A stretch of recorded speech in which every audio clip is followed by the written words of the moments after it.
Hey, you're listening to Ahab and you're not listening to Ahab.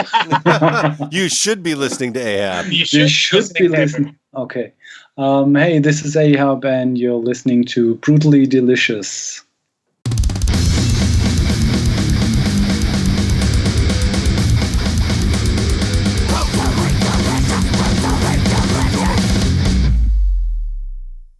Hey, you're listening to the Brutally Delicious podcast. I am Bruce. My name is Chris. Today we're going to take things a little bit more somber. Funereal Doom, is that what you called it? Funeral Doom. Funereal Doom, sorry. Funereal, isn't that the same shit? Funereal. I like that. It sounds like I know what I'm talking about. Okay. What do you call a car that starts with a V? A Volkswagen? No. So, like, it's a V, what? A vehicle. Oh, God. Why do Americans pronounce the fucking H? It drives me fucking mental. It's a vehicle. No, it's a vehicle. I'm getting tired of all this. You're living in our country. Live by the rules. I do. I started saying amateur. Okay. And I've started saying vehicle. And you say a boot still? No, I say house. Okay, yeah. So, I'm getting there. Stupid. I'm getting there, man. All right. Anyway, today we're going to speak with Ahab, another napalm band. Yeah. We're doing a lot with napalm lately. That's good. They're supporting it. And I believe these guys are from Germany as well. They are. Yeah, napalm's got a lot of Germany connections going on too. So we are going to be speaking with Christian Hector. Okay. And if you stay tuned, we'll go ahead and grab him on here. Let me see if I can get him. I'm not offending you, am I, Bruce? Oh, not at all. We're just trying to make us laugh. That's great. Laughter is what's needed right now. Oh, yeah. Love and laughter. Oh, yeah. Oh, yeah, I haven't told anybody that Chris! Hello. Hi, is this Christian? Yes. Hey, Bruce Moore, and there's my partner, Chris. Hi. Nice to meet you. Nice to meet you. Hey, thanks for joining us. I appreciate it. No problem. You're welcome. What's it like over there in Germany these days?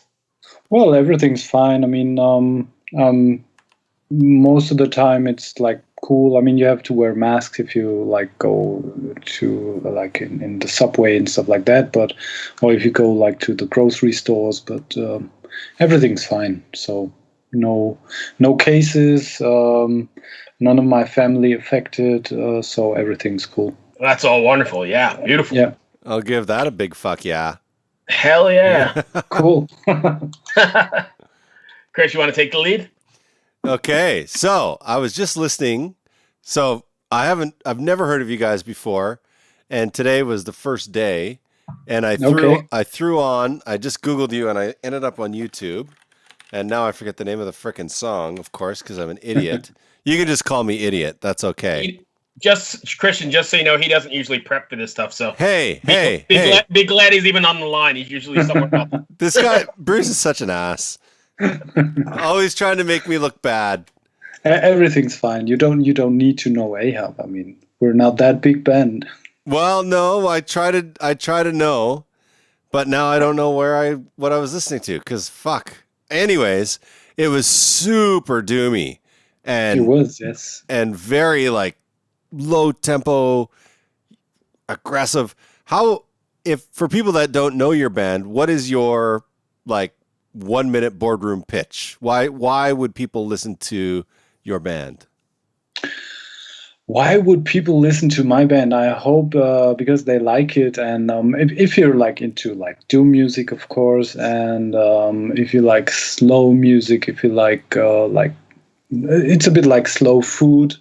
You need to listen to the whole album, and I mean we only do like interpretations of books actually, and so the album is a whole story, and you need time for it, and of course you need even more time for it as it's so slow, as you already mentioned, and it's a bit of psychedelia, and it's aggressive, it's like emotional. It can be sad, but it can also to some extent be uplifting.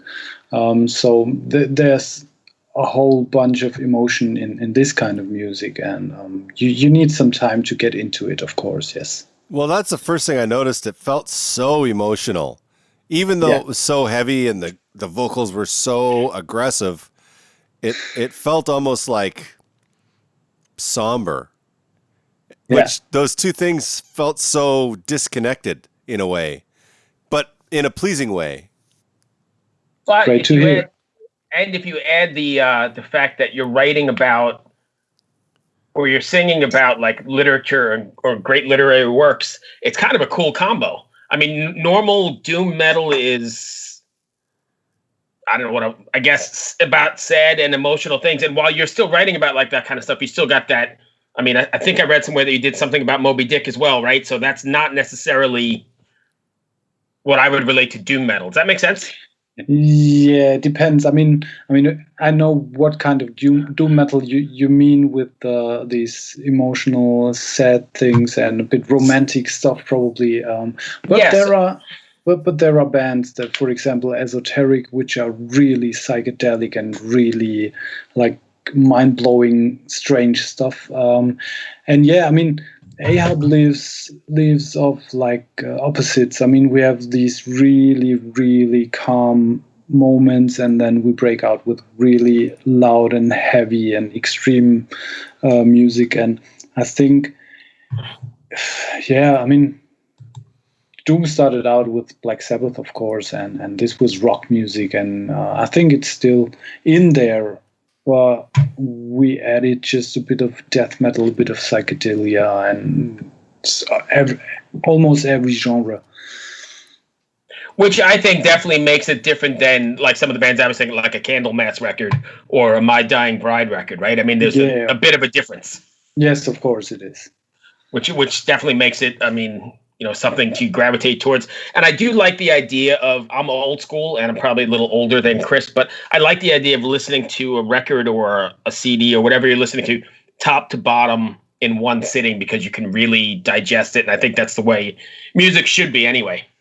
Yeah, it's a bit like having in like a good wine, or like, I don't know, probably, I mean, even if you like vinyl, I mean, this is kind of, something very special if you like put this vinyl on the player, and you have, I don't know, a beer or a wine or something like that, and you really take your time to listen to it. Probably, I don't know, probably music for a bit older people, because when I was young, like 16, it was like, it has to be extreme, it has to be fast or brutal or something like that. And I can relate to that as well, but I think Ahab is more like the slow food of metal.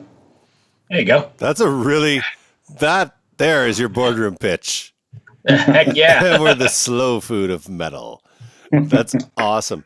Now, I notice on your wiki page, you're listed as Funereal Doom metal. What is Funereal? Yeah, what is Funereal Doom metal? Well, Funereal Doom metal goes like way back in the 90s, for probably bands like Thergoton, and it was really like kind of trance, like monotone music, almost like a funeral procession, like really slow drums, and always like the same riffs over and over again, and a massive amount of keyboards. That was like the beginning of Funereal Doom back then. It of course it comes from death metal back in the days, and to some extent also, of course, like the old classic doom metal. And that was like the first Funereal Doom bands. And then there were bands like, for example, Esoteric, which added very much psychedelia in it, with much effects on the guitars, and a bit more, just a bit more music, if you want to say it like that.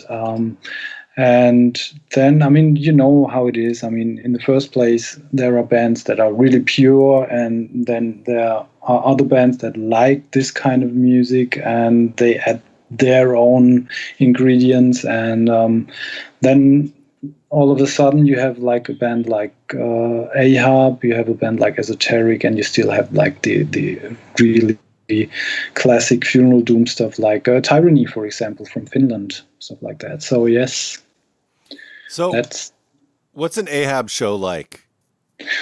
Well, an Ahab show like is pretty much like a classic rock and roll show. I mean, we don't wear costumes or stuff like that. We don't wear anything like war paint or stuff like that, or makeup. We just like are a bunch of musicians who like rock music and metal music and also all sorts of other music, but we go on stage and we feel the music, we're into it. I mean, when I'm on stage, most of the times I don't really interact with the audience. I'm just having my eyes closed and just like play and like being in this kind of waves of music we do.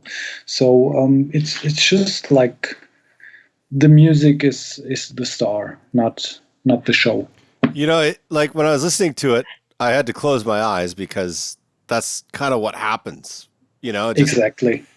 And I was thinking, like, if I was at this show, it almost feels like there would be little tables all over the floor, and there would be people serving wine and cheese, and you'd be just, you know, sitting in this room and just letting this metal wash over you. Yeah. No mosh pit. No mosh pit. You know, people are kind of dressed fancy and they're black, everything, but still kind of fancy. Like it felt kind of, I don't even know how to describe that, but that's kind of the feeling I got. Yeah, what I like most of our shows is when there is like a calm part, or like really like a part that you need to like get into it. People are quiet. Nobody's talking, and I mean, not on all shows, but the best shows are like this. And I mean, a normal metal gig is like really loud and like and chaos, and chaos and stuff. And I mean, there is some chaos, of course, if we like play loud, people are moshing and stuff like that. But if we're like playing calm parts, people are quiet and almost have like.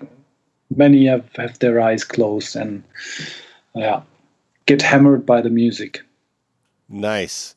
So how is it now that you can't play live? What are you guys doing to kind of bridge the gap to when you can start playing live again? Well, at the moment, I'm sometimes in my little home studio and recording stuff for a project of mine, and we did a little streaming show. I think it was 2 or 3 weeks ago, stuff like that. And we hope we can tour in autumn again, but I don't know, probably. I mean, at the moment I think it's allowed to play in front of like 100 people, but I think it depends on the size of the club as well. So I don't have any clue if this little tour will happen. I mean, we're a happy bunch of people because we don't like live off the music. We have like regular day jobs, and so that's fine for us. But I mean, for bands like really living off this stuff,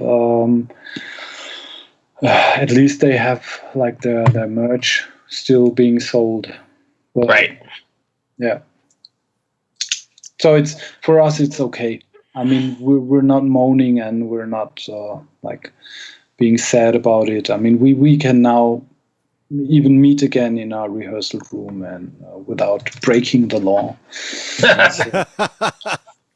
How do you decide which? I mean, there's so much literature out there. How do you decide which album is gonna, what the next project is gonna be? Well, that depends. I mean, the first one was I was just reading Moby Dick back then, and I also wanted to like do like a one-man project, Funereal Doom band, and so that was just like probably a little coincidence, happy coincidence or lucky coincidence. And Well, on the next album, everybody was asking, well, you did Moby Dick, what you gonna do now? Because you're named Ahab, you have to do something with Moby Dick. And Right.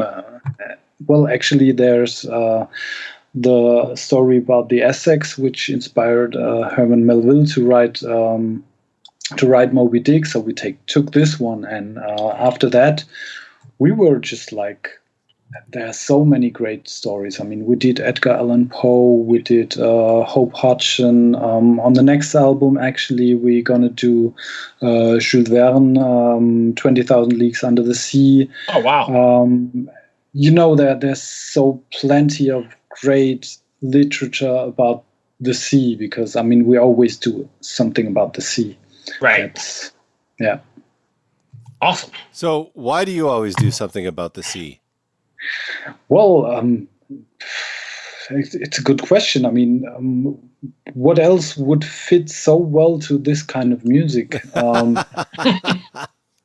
of course, I mean, the sea is like something everybody's like into, and everybody can has its own story about the sea, and it's so vast, and it's so beautiful, and still it's so cruel, and you know, it's just like the sea is such a vast well of inspiration. So I think, and of course, I mean, we're Ahab, right, and we labeled ourselves Nautic Funereal Doom, so we have to stick to that a bit. Yeah, there's also so much we don't know about the sea.